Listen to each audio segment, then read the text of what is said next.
The National News Desk, locally covered, nationally connected. A fresh look at the American economy, what the latest inflation numbers say about the impact of tariffs and how small businesses are handling it all. Then, evidence emerges in the investigations of 2 deadly shootings in the South, what we now know about the suspects, plus the potential threats officials are still tracking. Then, the university that's close to making a deal with the Trump administration as the president continues his push to reshape higher education. This is the National News Desk, America's News Now. Thank you for joining us. I'm Dee Gatton, and we begin with that new inflation report out today showing tariffs have so far had a muted impact on consumer prices. The president's biggest tariffs just took effect last week, so economists predict it could take months to work through the economy. The National News Desk, Acha El-Nashar, has a closer look at this and how small businesses are handling the change. For the 4th month in a row, July saw a slight rise in consumer inflation. The 12-month inflation rate coming in at 2.7%, slightly less than economists expected. Federal Reserve policymakers pay closer attention to a number known as core inflation, which takes out volatile food and energy prices. July's number came in at 3.1%. Ignore the panicans and trust in President Trump. That is our motto here at the White House. The America First economic agenda is working. The White House celebrating the inflation report, which was prepared by the Bureau of Labor Statistics, whose commissioner the president just fired, accusing her without evidence of tampering with data to make him look bad. The president also lashing out at Goldman Sachs over its new report, saying U.S. consumers only absorbed about 22% of tariff costs through June, but that's expected to rise to 67%. Trump claims tariffs have not caused inflation or any other problems for America. Others in his administration giving mixed messages about who pays the tariff, the importer or the exporter. In the long run, I have every confidence that these tariffs will be borne, that the incidents will be borne by the countries that we're tariffing. The check is written by the importer right at the dock. Yeah, and then the importer can pass it on or not. On Main Street, small business owners seeing conditions improve. The National Federation of Independent Business reporting a rise in their optimism index for July. They also report a rising sense of uncertainty as firms wait for trade policy to take shape. A major component of that policy was just delayed. Hours before a temporary trade truce was set to expire Monday night, the U.S. and China agreed to extend negotiations another 90 days. Now, there's no shortage of issues between the world's 2 largest economies, the U.S. and China. The U.S. wants streamlined access to Chinese rare earth minerals, and for China to do more to address the fentanyl production issue that occurs in that country and to become more of a consumer economy, moving away from all the manufacturing that occurs there, just to name a few. Yeah, and then to your point, the question remains on the impact of businesses who's eating these tariffs. Speaking of inflation, Acha, we're getting a closer look at what the cost of living adjustment could be for folks on Social Security next year. What might they expect? Well, it's on track, Dee Dee, to be a bigger increase than last year. Beneficiaries may see a 2.7% cost of living adjustment, according to a new estimate from the nonpartisan Senior Citizens League. Last year, the increase was 2.5%. Now, cost of living adjustments are based on inflation data always from July, August, and September, and then it's compared to those same 3 months the year before. So we still got 2 more months of data before we'll see the final decision on COLA for 2026. All right, we'll see. Live from Washington, D.C., Acha El-Nashar, thank you so much. Investigators confirming the suspect in the CDC headquarters shooting Friday did it to send a message against COVID vaccines. Georgia officials said they found writings at the home of 30-year-old Patrick White expressing discontent with the shots. White died by suicide after he killed a police officer. Evidence in this investigation indicates that the shooter had recently verbalized thoughts of suicide, which even led to law enforcement being contacted several weeks prior to the incident. The shooter died from a self-inflicted gunshot wound. Further forensic testing of the firearms evidence will be conducted by the GBI Crime Lab. Investigators say White stole his father's weapons from a safe. Over 500 shell casings were recovered at the scene, and more than 150 windows at the CDC were shattered. Officials say they're watching for any additional threats against the CDC. The suspect in yesterday's deadly shooting at a Target parking lot in Austin, Texas, has been identified as 32-year-old Ethan Nieneker, according to police. The victims include a Target employee, a child, and her grandfather. Police say the suspect has a criminal and mental health history. A Target employee says he was shaken by what happened. I was really confused at first because, like I thought that this only happened like in the news and stuff. And then I kind of just froze at first. In a statement, Target says in part, quote, "Our hearts are with the families and loved ones of those who lost their lives, our team in Austin, and all those impacted by this tragedy." Hundreds of National Guard troops have begun to arrive here in D.C. after President Trump declared a crime emergency in the nation's capital just yesterday. White House Press Secretary Caroline Leavitt says officers made a total of 23 arrests last night. This is only the beginning.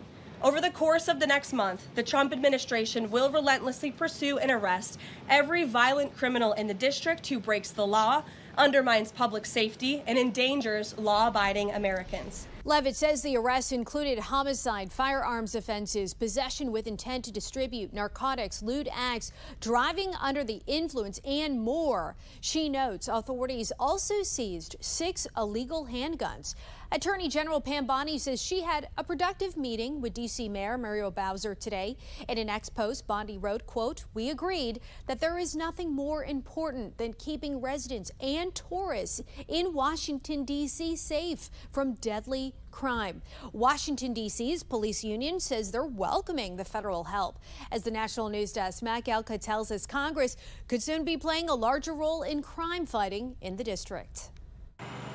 National Guard troops arrived at Washington, D.C.'s Armory with 800 guardsmen deployed as part of the president's federalization of the city's law enforcement. Our capital city has been overtaken by violent gangs and bloodthirsty criminals. We have more police, and we want to make sure we're using them. When critics pointed to data showing violent crime at a 30-year low, the White House said the numbers were being cooked. D.C.'s police union agrees. This concept that crime is down is really an old trope, and we're currently sitting at 3,180 with more than 800 vacancies for the position of sworn police officer.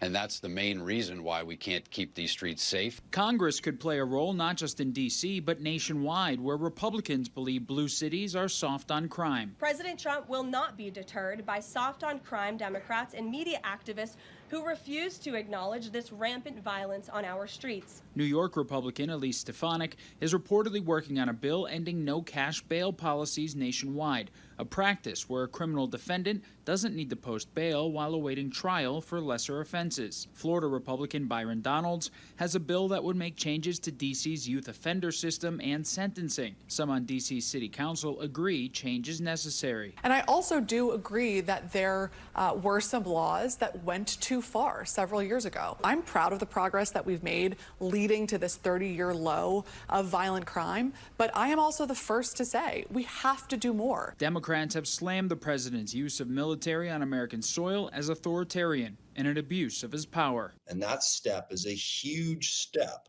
towards an autocratic government with a president who has his own domestic police force. So that's the biggest thing that alarms me about it. Republicans could also look to quickly fill the Superior Court bench in D.C. with vacancies that have made it harder to fight crime in the Capitol. Nominees require Senate confirmation, and the chamber has been slow to act. Reporting in Washington, I'm Matt Gelka for the National News Desk, America's News Now. The Pentagon is considering creating a so-called military reaction force solely to deploy into U.S. cities with protests or civil unrest. That's according to the Washington Post, citing internal Pentagon documents.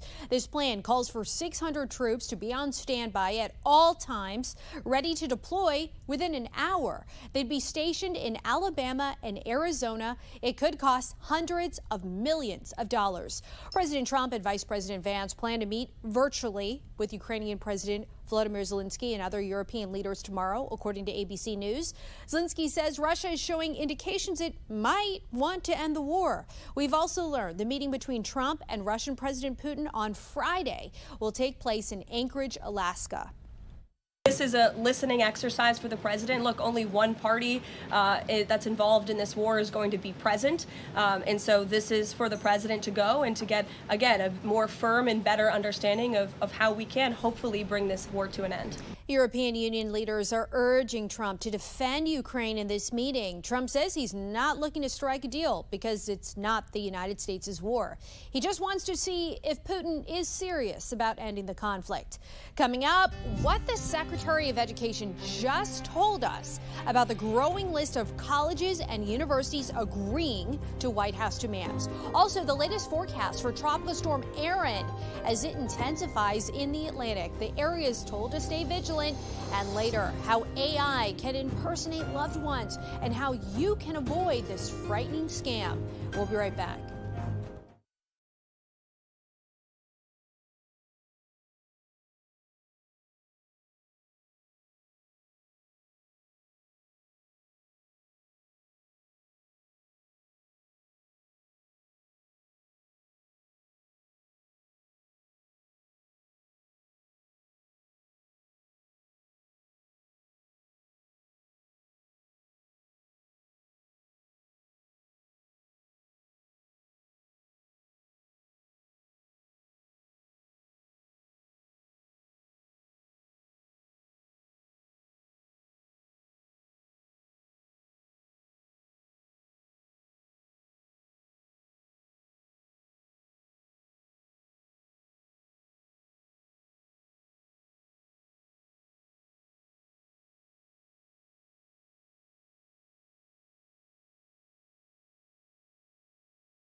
Tonight, the Trump administration's extraordinary crackdown on higher education carries on. The New York Times is reporting significant progress has been made with a deal closer at the one school that has fought back the hardest, Harvard University. Our Christine Frizzell sat down with the Secretary of Education and brings us an update.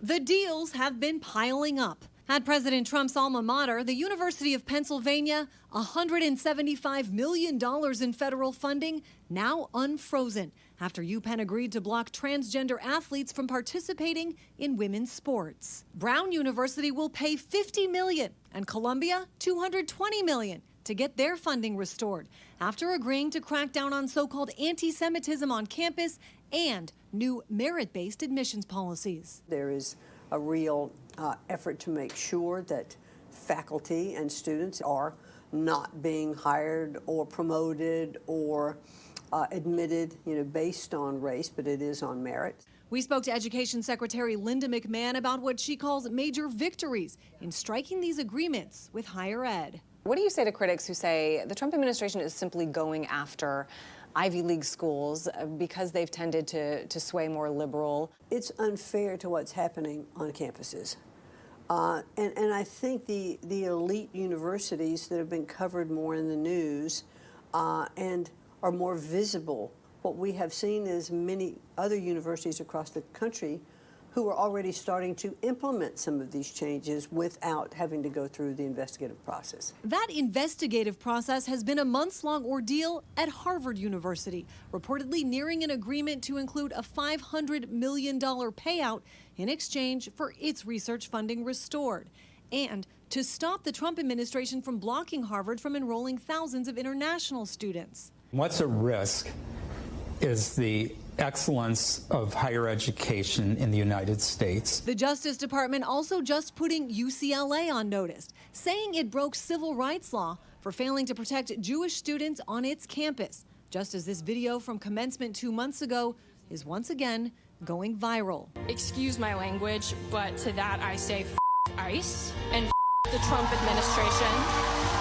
As students return to campus nationwide, the White House not backing down from its effort to reshape the way their universities are run. I'm Christine Frizzell for the National News Desk. Tropical storm Erin is intensifying in the Atlantic and heading west towards the Leeward Islands. The National Hurricane Center predicts Erin will reach major hurricane strength, a Category 3, by the end of this week. The risk is growing that Erin will head towards the northern Leeward Islands, Virgin Islands, and Puerto Rico. Meteorologists say portions of the Greater Antilles, Bahamas, Bermuda, and the east coast of the U.S. should stay vigilant. Spirit Airlines is having a cash flow problem. The budget airline says in its quarterly report it might not be able to survive if it doesn't raise more cash. Spirit emerged from bankruptcy just 5 months ago. It blames market conditions, more domestic capacity, and weak demand for domestic travel. The airline is looking at selling some aircraft, real estate, or airport gates. President Trump's Make America Healthy Again Commission is submitting a highly anticipated report to the White House today, but it won't be made public yet due to scheduling issues, according to CNN. It's likely to be released within a few weeks. It's expected to recommend policy changes to address the childhood chronic disease crisis. We have reporters all across the country in your neighborhoods covering issues that matter to you. We are taking the pulse of America, and we begin in Nevada as ICE agents prepare for the first day of school. As we head into the new school year, it's important to know that students' education records are protected in Nevada under the Family Educational Rights and Privacy Act, or FERPA. The American Civil Liberties Union of Nevada says ICE agents are able to enter the lobby of the schools, but cannot go any further without that judicial warrant. We have not yet seen ICE attempting to engage in immigration enforcement at schools. So that's really important for parents and families to remember. Also important for parents and families to remember, regardless of what your immigration status is, it's well-established constitutional law that students have a right to receive an education. The Washoe County School District says that every child has the right to a high-quality education in a place where they feel safe and secure. I'm Flagler County Sheriff Rick Staley. Florida Sheriff Rick Staley is at the center of a controversy. He posted on Facebook about suspect Kermit Booth arrested in Macon County, that a judge lowered his bond and that Booth bailed out. Quote, "I've never heard of a fugitive case being handled like this by an out-of-state judge." The sheriff referencing Booth's child sex battery charges in Florida, but arrested in North Carolina.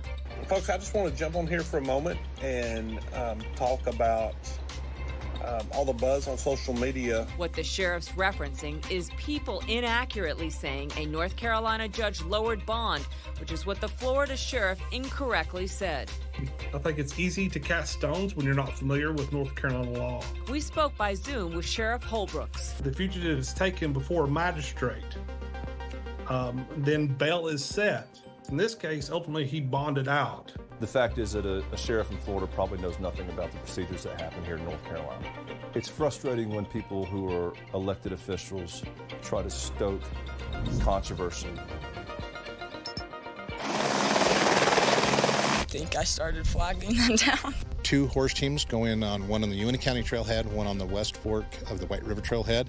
We also flew in 4 different ground teams to look for her, and we also used some civilians up there that were up in the area. I went to the bathroom, and then on the way back, I got lost. 14-year-old Maya spent hours alone in these woods after she got lost during her family camping trip.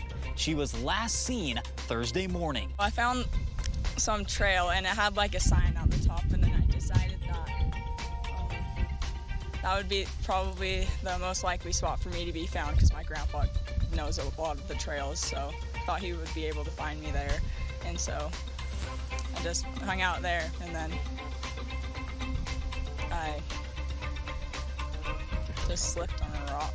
As her family searched and prayed, Maya spent hours waiting to get rescued. There was this rock, and I was like trying to get my legs inside of my shirt because it was so cold, and so I was having to lay my head on the rock but keep my feet balanced somehow.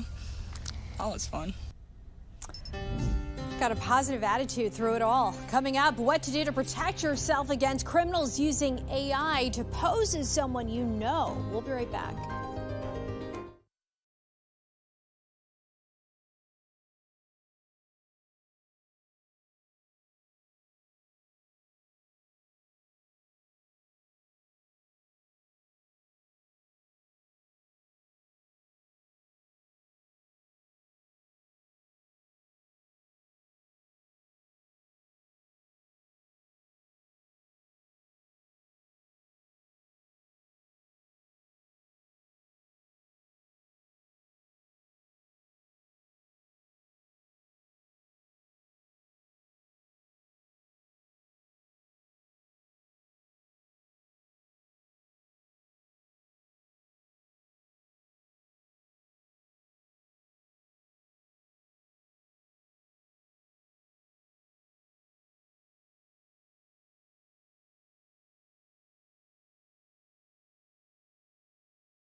Do you really know who is calling? It's an important question in the age of artificial intelligence. Tonight, Spotlight on America's Dwayne Pullman reveals a frightening new scam where AI is allowing criminals to clone voices of loved ones to convince you to pay up.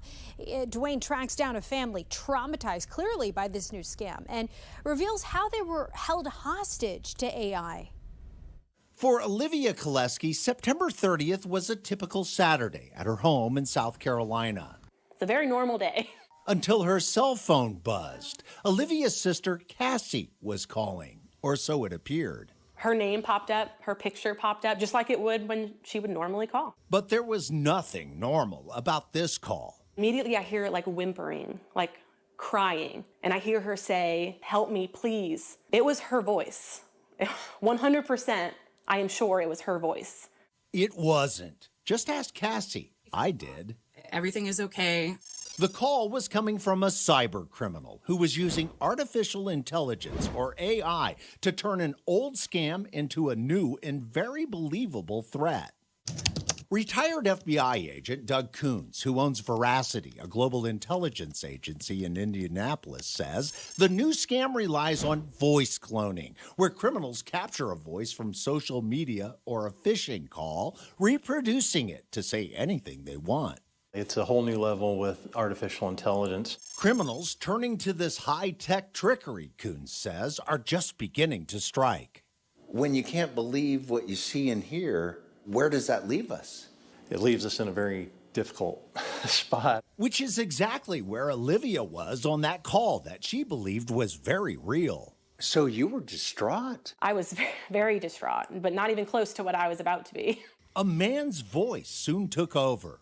He's like, "I'm not messing around. I've got a gun right now. I'm pointing it at your sister. If you hang up or call the police, I'm putting a bullet in her head." It quickly became clear the man wanted cash. He asked me if I had Cash App. That's a mobile payment service that allows you to easily transfer money. But Olivia didn't have that app. And when she tried to tell the man on the phone, he just kept getting angrier and angrier. Olivia offered to pay another way as she tried to text for help. And that's when she says the unthinkable happened. She hit the wrong button and hung up. When that happened, my heart sank because I immediately thought, I've just killed my sister. Olivia's older brother, Christopher, who lives in New Orleans, got the same call. And he too says the voice sounded exactly like his sister Cassie's. But he suspected it wasn't. I chose to hang up. It was one of those split-second moments where I hope to God I made the right choice. Christopher called his mom, Tina Dennis, who for a decade was a police officer and deputy in Ohio. This has victimized your Yes, family. it has. How can anything be safe? I don't know. Olivia dialed 911. This is the actual recording of her frantic call. Grable County 911. Oh my God, please help me. My sister just called, and then a man got on the phone and said he's going to shoot her. At first, deputies responded to an abduction at gunpoint, but added scam to the official report after Cassie confirmed she was never a victim. Do you feel violated? Oh, yeah, 100%. A violation caused when criminals held this family hostage to AI. They didn't get your money. No. What did they get? They got my security. So where does that leave us? Vulnerable? Yes, 1,000%. For Spotlight on America, I'm Dwayne Pullman. What a violation. And even though this is a new and frightening threat, that former FBI agent says there are a few things that you can do right now to protect yourself and your family. First, if you get a call from a family member pleading for help, text them at their number asking if it's really them calling. Second, come up with a secret code word for your family members to use in case of an emergency. Coming up next, a big announcement from Taylor Swift. What we know about her next album, we'll explain right after this.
Taylor Swift fans around the globe just got some good news. The Grammy Award winner is releasing her 12th studio album called The Life of a Showgirl. She announced the news in a teaser for her NFL boyfriend Travis Kelce's podcast, New Heights. The full episode drops tomorrow. Right now, it's unclear when the album debuts. Also, a UFC cage fight at the White House is going to happen. That's according to CEO Dana White.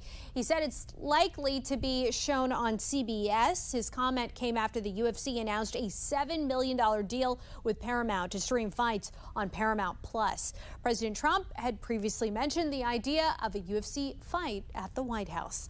And that's going to do it for us for this edition of the National News Desk. We invite you to join us again this evening as we break down the state of crime in Washington, D.C. amid President Trump's federal takeover.